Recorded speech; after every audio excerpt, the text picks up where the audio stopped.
Revoir Montréal aussi, c'est beau parce que c'est vrai que tout a commencé là-bas.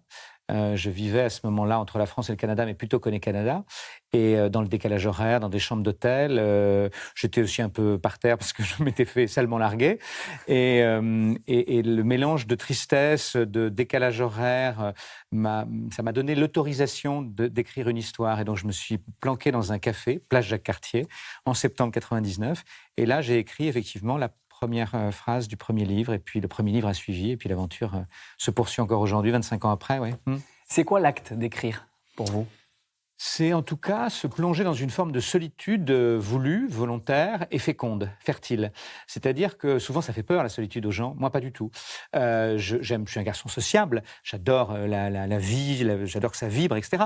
Mais je suis capable de m'enfermer, de trouver la solitude et là, dans ce moment-là du silence, d'inventer des histoires. Et ça me ramène à mon enfance. Parce que moi je suis quelqu'un qui a plutôt beaucoup d'imagination. J'en avais d'ailleurs peut-être un peu trop quand j'étais enfant, parce que ma mère n'arrêtait pas d'être épouvantée par les trucs que j'inventais. Et pour d'ailleurs éloigner sa peur, elle me disait arrête avec tes mensonges, tellement elle était effondrée par tout ce que je pouvais lui raconter. Et ça m'est resté, cette imagination. Et donc là, dans la solitude, dans le silence, il y a un truc qui marche, qui fonctionne.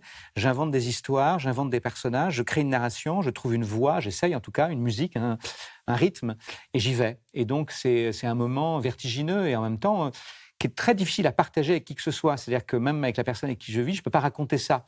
Donc on est un peu la solitude au cube ou au carré, je ne sais pas. Voilà.